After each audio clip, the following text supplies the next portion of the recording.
New Zealand के खिलाफ टी20 series खत्म होने के बाद एक नई सीरीज का आगाज हो चुका है। पाकिस्तान टीम का दौरा इंग्लैंड कंफर्म हो चुका है, जिसमें 4 टी20 मैचों पर मुश्तमिल एक सीरीज होनी है जो कि पाकिस्तान और इंग्लैंड के दरमियान होनी है।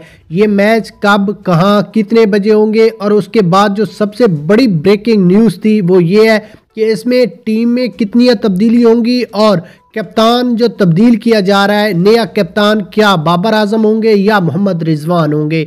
इस रिलेटेड आपको मुकम्मल तफसीलात बताते हैं। उससे पहले आपने इस वीडियो को लाइक करना है, चैनल को सब्सक्राइब करना है और कमेंट सेक्शन में बताना है सबसे पहले ये कि कप्तान शाहीन, बाबर या रिजवान, इन तीनों में किसको होना चाहिए और उसके बाद ओपनिंग जोड़ी कौन सी होनी चाहिए और टीम में किसको ड्रॉप करना चाहिए और किसको इन करना चाहिए इंग्लैंड के खिलाफ टी20 सीरीज पर।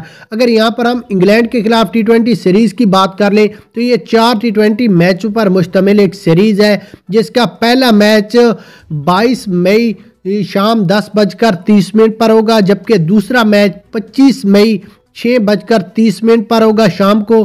तीसरा भी मैच 28 मई को 10:30 पर, जबकि चौथा मैच 30 मई को शाम 10:30 पर। ये थी 4 टी20 मैचों पर एक मुश्तमिल सीरीज जिसका आगाज होने जा रहा है। पाकिस्तान टीम का नेक्स्ट टूर इंग्लैंड के खिलाफ है और टीम में जो तब्दीलियां हैं वो कन्फर्म हो चुकी हैं कि आधी टीम को ड्रॉप किया जाएगा और आधी टीम नए यंग स्टार खिलाड़ी खिलाएंगे, ताकि जो हशर न्यूजीलैंड के खिलाफ हुआ है वो इंग्लैंड के खिलाफ ना हो। और कप्तान के भी अभी तक अनाउंसमेंट नहीं हुए, लेकिन ज़्यादा चांस है कि शाहीन को ड्रॉप करके बाबर को कप्तान बनाना चाहिए। अगर बाबर ना बने तो ज़्यादा चांस मोहम्मद रिजवान के हैं, क्योंकि वो वाइस कप्तान है। तो इस रिलेटेड आप अपनी खबर दें।